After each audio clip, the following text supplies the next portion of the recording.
sex. That's about gender. Right. I've always felt like a woman. You know, I walked like a woman, even though I was a guy. Yeah, you do speak like a woman. Very skinny. It was just so feminine, naturally. My mother said it's such a naturally feminine child. So have you ever been with a woman? I tried it one time. Beautiful girl, her picture's in the book. Right. Back in 20 years ago, and it just, I said, no, this is not going to work. Right. She said, you should try it one time. I said, I'm going to try it with you, because you're pretty. So she was tried to go there, nothing moved, nothing shaked. Well, you didn't get an erection or nothing when you was chilling with... I couldn't get nothing. When I got with LL Cool J... Hold on, who? When I got with the rapper LL Cool J while street prostitute. You talking about Lady 13 years ago, hold on, I got an erection. I don't even want you to get started with that just yet, because we have to take this break right here. And we're going to come back and we're going to get right into that, okay? Okay. Damn right we Hold on, honey. All right, once again, we're on the line with Tony Newman, author of the book called I Rise, the controversial coming-of-age novel. Okay. All right, and it's talking a lot about lifestyle. You know, I'm changing from a young boy to an adult transsexual, and some of the things that were going on in your life, correct? That's correct. And one of the things you were saying, you had some encounters with some celebrities? I have. I was a street prostitute, and LL picked me up back as a street prostitute working the block, what we call tranny row. There were lots of trannies late at night, working that block in the day. That's how we all made our money. And what year was that? When did this happen? Like, what time frame? We were good with that. That was in late 90s. So that was almost 13 years ago. So you're telling me that LL Cool J is cruising the strip and he sees you and picks you up? That is correct. Now, did he know that you were a man? The whole block is full of nothing but transgender. Oh, so he knew exactly what he was getting into. There are no women on my block. Women work 4 blocks over. Oh. So everybody has all of them were called chicks with dicks. That's all that we were. That was the term that we were labeled as, chicks with dicks. So he knew what he was getting into. And there was tons of it. So I understand that's not the first time, but I only had a one-time encounter. My understanding others had more, but I had a one-time encounter with him, and nothing bad to say. He was a very nice guy. We're talking about the LL Cool J, the Ladies Love Ladies Love, yeah. And I've been polygraphed twice by Secret Service agent Joseph Palioli, who worked for President Kennedy, and I've been polygraphed by one of George W. Bush's ex-Secret Service agents who are professional polygraphers. Twice by 2 different people about my encounter with LL. Okay, well, let's not move too fast. Take us back to that day, and you're out there working, and you don't know LL Cool J allegedly is about to pull up. So explain to us exactly what happened. And how you felt. Did you notice it was him? At the point when he picked me up, I didn't know who he was with the head and the glasses. Right. Okay. I wasn't aware. I wasn't aware until we got into the encounter, and the glasses came off, that he was, in fact, LL Cool J. Now, when you saw him... For the first 30 minutes of talking and having a drink, I didn't know who he was. Right. And I said that. I know you. He said, do you really? And I said, yes. This is our secret, okay? And we went on.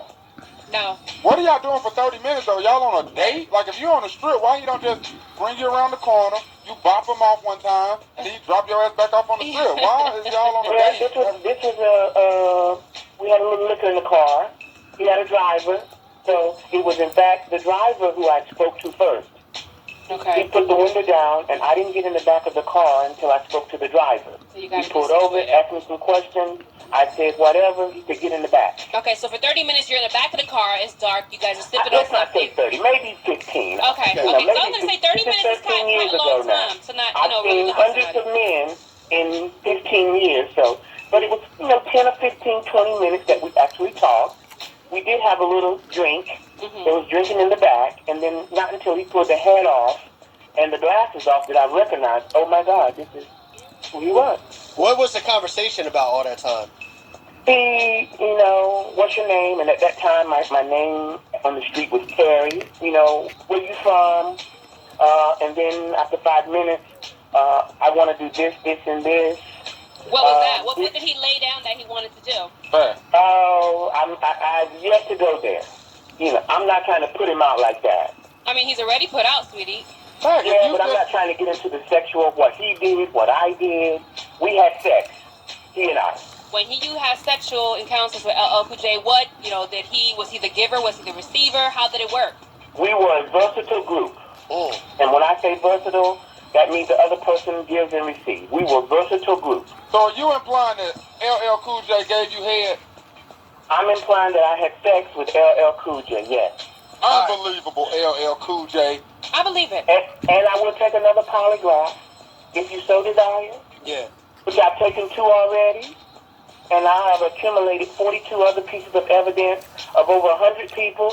They're coming out the woodwork. Well, I'm not even trying to tell their story. I'm just telling you about my one. Well, no doubt. But the National Enquirer asked me, you should say a whole year. You should say you had an affair for a year. Right, I but you said, telling no. the truth. I had one time. Right, and That's all I had. yeah, you're not I over-exaggerating. texted to one time. So what's making I didn't text it 2 times, 3 times, 1 encounter for less than an hour.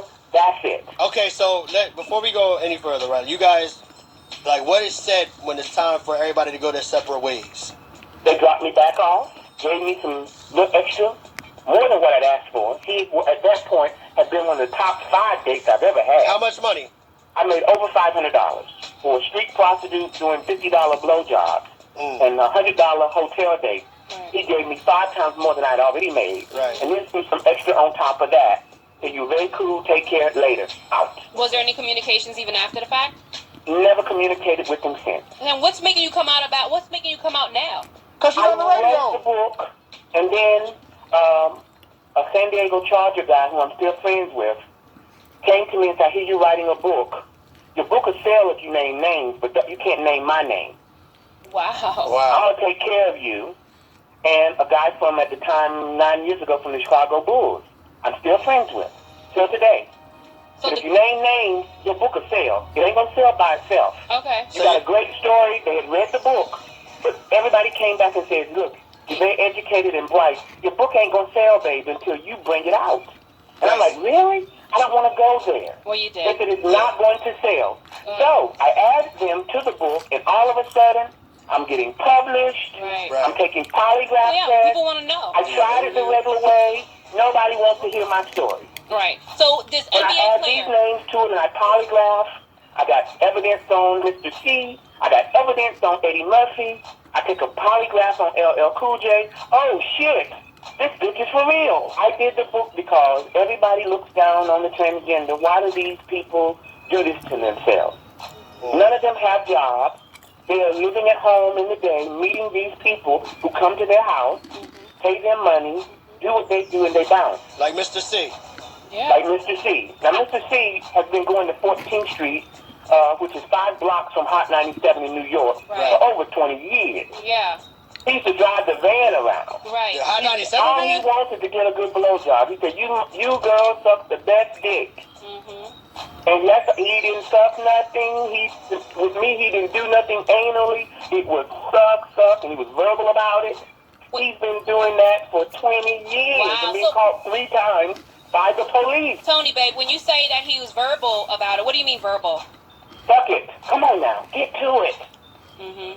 Service me. Now, And is a lot of them, that's what they're into. They're not into that versatile. right. They're not into reciprocation. A lot of them just are into that oral Yeah. tribulation. They just want a wanna great be- head job. And they know, they feel, they like it from the he-she, the Now- chick with the dick. You said that you actually had an encounter with Mr. C as well? Mr. C's used to come to my apartment Wow. in New York City. All right, now Tony, because I want to be clear about everything. You said you had this encounter with LL. You said you had numerous encounters with Mr. C. Right. And then you said Over you've time. had friends that had encounters with Eddie Murphy. I was never picked up by Eddie Murphy, who used to come over from Jersey. Right. He would drive over, never pick me up, went to the car, looked in, that's him. And then the girl said, yeah, I got a ticket for the comedy show that he boy. gave me, the Eddie Murphy thing, and he's going to be there. So when your girlfriends would talk about, intimacies with Eddie Murphy, like what was his thing? Was he like Mr. C? He just loves like a the big blow? dick. I'm sorry? He loves a big dick. If you don't have a big dick, you don't show a big dick, you can't get a big dick hard, you can't get paid with Eddie. Oh, so he likes to get to He pick likes up. cock. He likes dick. You understand, like, how crazy all of this sounds? Like, I just want to, be a voice of reason for a minute and say this sounds so crazy, so extreme. There's going So to be how do plenty you of... think these ladies who don't have jobs, how do you think they are existing? No. But you don't see them on a job or going to your schools. They have no education. That's You're not talking me. about Donkey from Shrek. How do you think their income is sustaining them? If LL Cool J, Mr. C, or Eddie Murphy was to hear this interview right now, Yeah. what do you think their response would be? Eddie Murphy said no comment. And what do you think Mr. C said no comment. LL Cool J said it's not true. Of course. The management have already called them. I've asked to meet them in person if they like to meet, take a polygraph for anybody they so desire. Now you have. LL has been rumored, and now there are gay guys that are coming out in the Inquirer, I'm told, with actual proof of him going to sex parties. Wow. So I guess when that comes out, and you see pictures of him, then maybe people believe my story over the last 15 years, this guy's been doing this. Now you have mentioned before.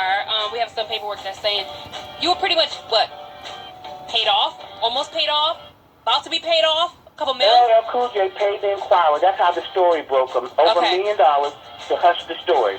The guy, Jackie Jasper, found the contract I signed with the Inquirer. Right. Talked to the polygrapher. Right. He said, I gave her a mini test. She passed on every question. Wow. I used to work for President Kennedy. I know a liar when I meet one. Right. I thought this was bullshit when they came in the office. I said, Right. oh, here we go. Right. LL, I worked for President Kennedy. I protected him with my life. Right. I wrote 4 books. She's not lying. And I took another one with another guy from the CIA. The same shit with someone else. This is how we know it's true. What year did you take these polygraph tests? I took it February and took one in March. This year. This year.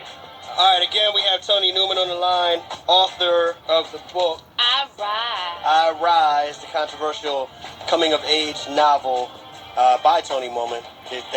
Tony Newman. They said it'll bring tears. Tears of joy and perseverance is what it says on the paper. From the street Yeah. to a good life. That's perseverance.